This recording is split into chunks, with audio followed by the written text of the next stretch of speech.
Vamos ahora a nuestro comentario, a nuestra columna semanal, que hoy le hemos puesto como título Buenas noticias para el presidente. ¿Qué queremos decir con esto? Bueno, por supuesto, el domingo pasado el presidente tuvo una buena noticia en las elecciones de la Ciudad Autónoma de Buenos Aires, pero dejemos eso para quienes hacen análisis político, aunque también tiene obviamente su impacto sobre la cuestión económica, porque una derrota en las elecciones de la Ciudad de Buenos Aires le hubiera traído seguramente alguna consecuencia en las expectativas sobre la evolución futura de algunas variables de la macroeconomía. Pero la buena noticia en realidad pertenece, fue conocida la semana pasada cuando INDEC informó cuánto había sido la variación del índice de precios al consumidor nivel nacional correspondiente al mes de abril. Miren, vamos a ver un gráfico que le pido al director que lo coloquemos. En este gráfico está la evolución mes a mes, la variación mensual del índice de precios al consumidor a nivel nacional. Es decir, el índice al cual se apela más frecuentemente para hablar de la inflación. Y ahí hemos marcado básicamente 3 puntos, digamos. En noviembre, antes de que el gobierno asumiera, la inflación ya había trepado al 12,8 y las proyecciones decían que iba camino a un proceso inflacionario de alto régimen. Después que asume el gobierno, durante diciembre, y allí hay una disputa de responsabilidades, porque el nuevo gobierno dice esto es consecuencia de que el desborde monetario y fiscal del gobierno anterior nos llevaba hacia una hiperinflación, y los partidarios del gobierno anterior dicen, bueno, lo que pasa es que usted devaluó fuertemente y esa devaluación pasó también a precios. Sea de quien sea la responsabilidad, los argentinos pasamos a tener en diciembre 25,5% de inflación mensual, algo impensado.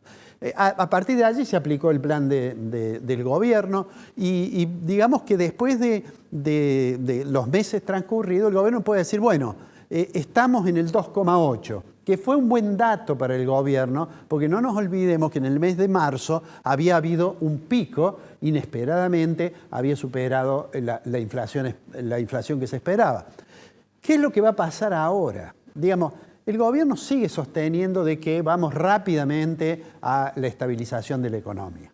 Yo creo que uno razonablemente puede pensar que cuando conozcamos los datos de mayo, probablemente conozcamos un dato inferior al de abril, a lo mejor en torno del 2%. Bueno, no vamos a hacer pronósticos, eso le corresponde en realidad a quienes corren programas y tratan de anticipar la inflación o a quienes llevan registros de inflación o de precios de alta frecuencia. Pero lo concreto es que un 2,8, y aun cuando supongamos que baje al 2, sigue siendo una tasa de inflación elevadísima. El gobierno sigue empeñado en intentar que esa tasa de inflación baje significativamente y además tiene mucha esperanza en que, además de esta variable que da cierta tranquilidad para la programación de las actividades, tiene mucha esperanza en que no va a tener sobresaltos, por ejemplo, en materia cambiaria. En materia cambiaria, cambió la política cambiaria cuando firmó el acuerdo con el fondo y digamos que todo hace suponer que al menos en los próximos meses no debería haber una preocupación grande sobre lo que va a ocurrir con el tipo de cambio. Pero sigue habiendo otras preocupaciones que tienen que ver con el nivel de actividad y yo voy a agregar una de la cual hemos hablado antes y es que el gobierno no logra, el Banco Central, una acumulación de reservas internacionales de manera significativa.